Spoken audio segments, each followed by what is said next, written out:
Hello all, and welcome back to Time2Dice Character Creation, where we make your favorite fictional characters in Starfinder 2nd Edition. This week, we're finishing up our coverage of the Teen Titans with Raven. Raven is the daughter of Trigon, an all-powerful demon in the DC universe. Raven holds a prophecy over her head that she will one day serve as the bridge between Trigon and our world, heralding in the end of days. Luckily, Raven wasn't super excited about being the harbinger of the apocalypse, and did everything she could to flee her destiny. Raven serves her role in the Teen Titans as resident creepy girl and expert on all things magical. So beware of spoilers. Without further ado, let's get started. So if we want to make Raven, there are a couple boxes we need to check.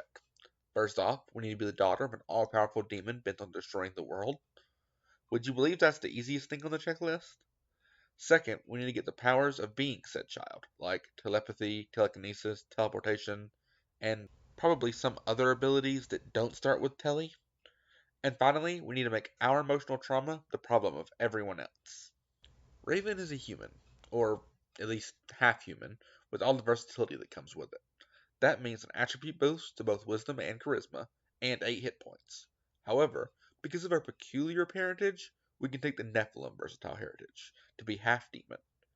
If Raven wanted to, she could use this to get all sorts of cool powers, but Raven spends most of her time trying to keep her demon half locked into a tiny box, so don't expect this to be used too much. For our background, Raven spends a large amount of time seeing visions from the past, present, and future in her meditations, so we're going to go with a Dream Prophet background, giving us another boost to wisdom and charisma. We also get training in occultism and Azarath lore, and the Schooled in Secret Seal feat, so that we can see other worshippers of Trigon. Most people see half human, half demon child, and immediately jump to something like demonic sorcerer or witch, but we here at Time2Dice know that Raven is a classic example of a mystic. Her empathic abilities allow her to make a connection with the world around her, and she can use this connection to alter that world. As a mystic, the only improved starting proficiency we get is expert in will saves, which reflects our training controlling our emotions, so at least it's a good fit. Our perception, fortitude, and reflex saves are all only trained, but at least we do get trained in 3 plus our intelligence modifier, plus 1 skill based off of whatever connection we end up picking. We also get trained in simple weapons and light armor, not that that's something we're going to use often. For our attributes, all of Mystic's abilities are based off of their wisdom, so we're going to put the most investment into that. We will also invest heavily into charisma for something we're going to pick up later. And finally, we'll use our remaining points for intelligence and constitution. Intelligence because Raven is the bookworm of the group, and constitution because while Raven is definitely more invested into the mental side than the physical, she can still definitely take a hit. For our skills, we're going to put all of our skill increases into the magical skills, Arcana, Occultism, and Religion. We don't quite get enough to invest in nature, but that makes sense. Raven and Beast Boy don't get along that much anyway. We also get expert in stealth, mostly because blue is easy to blend into the darkness, as well as trained in deception, diplomacy, and intimidation. Just enough to end a conversation as quickly as possible. We also get Azarath lore, and finally, piloting lets us steer our portion of the T-ship. Okay, let's jump into level 1. All mystics get a connection that they use to harness their magical powers. The Shadow Connection gives us access to the Divine Spell list, and gives us the Shadow Snap focus spell. This spell has 2 uses, which both need a bit of reflavoring to really fit the character. We can either use our magic to make a spell attack roll against an opponent, dealing 1d10 cold damage, or next time the opponent uses a move or manipulate action, or attacks with a ranged weapon, we can attempt to disrupt that action with a spell attack roll. We can also sustain the spell for up to a minute, and each time we do, we can change our choice. Also at level 1, we get access to a Vitality Network, giving us access to a pool of hit points that we can use to either heal our allies or fuel our powers. Healing isn't one of Raven's most iconic powers, but she has been seen healing as early as the first episode in Teen Titans. We also get an Ancestry feat. The Nephilim Eyes feat grants us dark vision for all that time Raven spends reading by candlelight. And finally, we get access to spellcasting. I feel like it's been a long time since we've built a spellcaster for the channel, and it's our first time building one for the Starfinder system. We get 5 cantrips and 4 rank 1 spells by the end of this build, but we're only going to cover the most important ones, otherwise we'd be here all day. For our cantrips, the Figment cantrip comes from our Shadow Connection, and lets us create simple visual or auditory illusions. It will not let us turn Titan's Tower into a haunted house filled with monsters that eat our friends one by one until we accept our fear. That comes later. We also get Detect Thoughts, letting us use our empathic powers to sense thoughts within 30 feet, possibly alerting us to enemies or giving us an edge in interrogations. And the Eldritch Lance lets us project our emotional baggage onto a foe, dealing 3d6 mental damage with a spell attack roll. As for our first rank spells, Grim Tendrils lets us spew forth demonic tentacles, dealing 2d4 void damage and 1 persistent bleed damage to everything in a 60-foot line. And Mind Skewer lets us assault our opponent's mind, inflicting 2d6 mental damage on a creature within 60 feet, and possibly leaving them stupefied if they critically failed their will save. Moving on to level 2, the Deity's Domain feat gives us the Cloak of Shadow focus spell from the Darkness Domain. This lets us drape a willing creature in dim light. The creature can hide in the darkness, but the emanation moves with them, so opponents have a clue of where they are. That is, unless they use an action to drop the cloak where they stand, and then they can move away. Level 3 gives us the Incredible Initiative General feat, giving us a +2 to all of our initiative checks, allowing us to support our allies before enemies turn them to paste. Our Reflex save is also increased to Expert with Reflex Expertise, and we get the class feature Group Chat, letting all members of our Vitality network know the direction and general well-being of all other creatures in the network, as long as they're on the same plane. And as long as they're within 120 feet of us, we can use the Force Connection action, allowing us to select an ally to either be excluded from our next spell or be the only one affected. We also get second rank spells at this level. The new Soul Surge spell from the playtest lets us sacrifice 6 hit points from either ourselves or the Vitality network in order to do 66 spirit damage to a foe. That's a fireball's worth of damage, all for only 6 measly hit points. We also get the Clear Mind spell, letting us counteract an effect that makes us frightened, fleeing, or stupefied, as long as we can make the counteract check. And as we level up, we can add Confused, Controlled, Slowed, Doomed, and Stunned to the list of conditions that we can get rid of. We can use our telekinesis to interfere with a foe trying to attack us at level 4 with the Mental Interference class feat, allowing us to pay 2 hit points from our Vitality network in order to give the foe a penalty to attack rolls and will saves until the end of the round, or until they spend an action to clear their head. Action economy is king in Pathfinder 2e, so giving up one action to possibly take an action from the opponent is good value, especially if you outnumber your opponents. At 5th level, we can pick up the Adapted Cantrip Ancestry feat to add Mage Hand to our spell repertoire at the cost of one of your current cantrips. I would say get rid of the Daze spell, as it doesn't give much value past low levels anyway. We also get Fortitude Expertise, boosting our Fortitude saves to Expert. Oh, and rank 3 spells. So let's go ahead and cover those.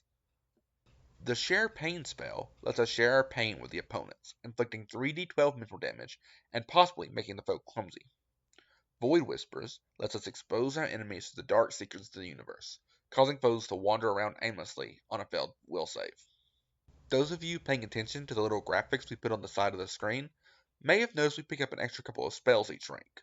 That's because at level 6, we pick up the Child of the Twilight Eclipse feat to pick up a few extra darkness spells at ranks 1, 2, 3, and 7. At level 7, the Shadow Connection gives us Cloying Shadows, letting us attack our foes with our own shadows.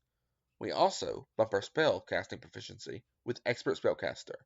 All that meditating gives us Breath Control General feat, letting us hold our breath for a very long time. Hey, we're building Raven here, not power building. Finally, we get rank 4 spells at this level. Fly is a must-have spell so that we can always levitate a couple of inches off the ground, but the Eldritch Wrath spell is much cooler, letting us finally lose control and unleash your demonic wrath on all creatures within a 20-foot burst, as long as that burst is within 120 feet. Level 8 lets us split our personality into several different colored versions of us with the Tripartite Mind feat. And if we spend 6 points from our Vitality network, we can attempt to push any case of controlled, confused, fleeing, frightened, or stupefied conditions onto one of those duplicates instead of us. At level 9, we can pick up the Multi-Talented Ancestry feat to pick up the Psychic Dedication using that charisma we've been investing in, giving us access to the telekinetic projectile cantrip. And its range is boosted to 60 feet, and we can spend a focus point to increase the damage and push a foe around on a successful hit. We also get Resilient So, boosting our will saves to master, and counting our successes as critical successes. And, once again, we get another rank of spells. Umbral Journey comes from our Shadow Connection, and almost reflects when Raven turns into that Shadow Raven version of herself to travel long distances. And the Shadow Blast spell lets us throw all sorts of things at our opponent, dealing damage in an area based off of what we pick. And finally, we can pick up the banishment spell to deal with our dad if he ever makes a move on our world. At level 10, we can go back a few levels to pick up the network shield feat.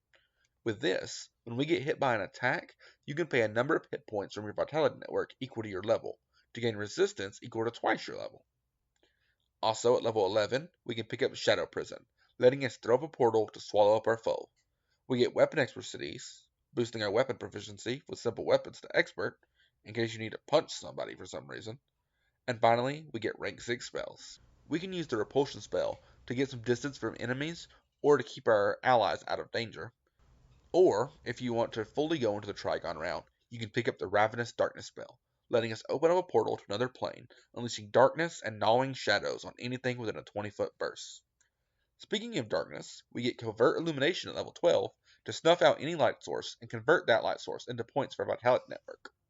At level 13, we can pick up the Ancestry feat Inner Wellspring, allowing us to spend a single action to regain a focus point. We have a lot of powerful focus spells in this build, so this is going to help us quite a bit.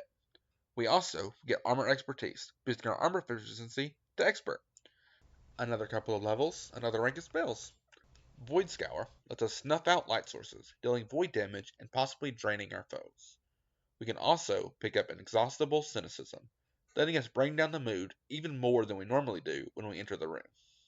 At level 14, we can pick up the archetype Psi Development to get the telekinetic Rend spell, letting us unleash your telekinesis on 2 different bursts at once, dealing 5d6 bludgeoning or slashing damage at this point. At level 15, we can pick up the Die Hard feat, allowing us to push past our limits and survive until dying 5. We also get Master Proficiency in Spellcasting with the Master Spellcasters. We also get rank 8 spells. The Divine Armageddon spell lets us unleash total destruction, but the Canticle of Everlasting Grief spell lets us play a little bit more of a debuff role for when we need to take out the bad guy without leveling a city block. Although, if we're being honest, the Teen Titans are definitely not the people for preserving city blocks. At level 16, we can get the basic Thought Form class feat from the Psychic archetype to get the Psychic Rapport feat. Is level 16 a little bit late to pick up a level 1 Psychic feat? Yes. Yes, it is. At level 17, we can stand up to our father with the 2 Stubborn to Die feat, letting us come back at 1 hit points if we should ever die. The feat doesn't say you have to revert back to a child when you can do this, but it doesn't say you can't. We also get rank 9 spells. The Foresight spell lets us see brief images of the future, and the Phantasmagoria spell lets us inflict mental damage on any number of creatures within 120 feet. At level 19, we finally live up to our full potential with the Legendary Spellcaster feature. We also get Perfect Harmony, allowing us to teleport to a location within dim light or darkness, and whenever we transfer vitality to an ally, they can use this action once before the end of their next turn. And finally, we get the Transcendence feature, granting us our one and only 10th rank spell. The Gate spell lets us open a portal to our father's realm. Not sure why you'd want to do that, but now it's possible. And finally, at level 20, we get the Enlightenment class feature, upgrading our vitality network to hold a maximum of 200 hit points, and regain 20 hit points per turn, and allowing us to bond with any number of willing creatures. Alright, now that we're level 20, let's take a look at our skill feats. Raven is a specialist when it comes to Arcana on the team. Arcane Sense will help her discover if magic is being used by the enemy, and Arcane Intuition will help her know how to interrupt that magic. She also gets Universal Theory, allowing Raven to use Arcana in place of any of the other magical skills. We're already legendary in Occultism and Religion, but this will help us understand Primal Magic. Moving on to the Occult feats, Read Psychometric Resonance allows Raven to sense strong emotional resonance in any objects. Schooled in Secrets lets us recognize secret symbols worn by worshippers of Trigon or other entities. Oddity Identification and Quick Identification help us figure out what magical relics do. Assurance helps us avoid bad dice rolls. Break Curse allows us to break curses. Pretty simple there. And Automatic Knowledge lets us recall knowledge once per round as a free action, so we don't have to waste our actions just learning things. We also get the Spiritual Eye Religion feat, which lets us tell whether or not objects have a soul. And finally, for our stealth feats, we get Foil Senses, showing how easy it is to not be noisy when you don't have to touch the ground at any point. Whew. Now I know why we don't make spellcasters every week. Let's take a look at the pros and cons and wrap up this behemoth of a video. For our pros, we're a spellcaster. We have access to so many magical spells that we can use to break our foes' minds or just help our allies. Next, we're kind of a nerd, but that's okay because when the team needs help deciphering magic, we're there and can help out. Finally, we're extremely versatile. We have ways to inflict void damage, spirit damage, mental damage, cold damage. And if we don't want to do damage, we can heal our allies or debuff our enemies, letting us play all roles pretty well. For cons, however, we may not be as fragile as one of the Pathfinder casters, but that doesn't mean we have hit points to spare by any means. If a martial character gets a hold of us, we're going to need some assistance, stat. Next, we have a lot of magical abilities, which is always a good thing, but we rely heavily on magic, which means if we ever get in an area with an anti-magic field or other effect, we may start to have issues. And finally, this kind of goes into the fragile point, but our saving throws are not good. We only get expert in reflex and fortitude saves, meaning if an opponent starts throwing magic our way, we may be in trouble. Thank you for watching this video. It turned out longer than a lot of our other videos. That's just how spellcasters go. But we very much appreciate you sticking around to the end. Make sure to like, comment, and subscribe, and watch some of our other videos. Goodbye!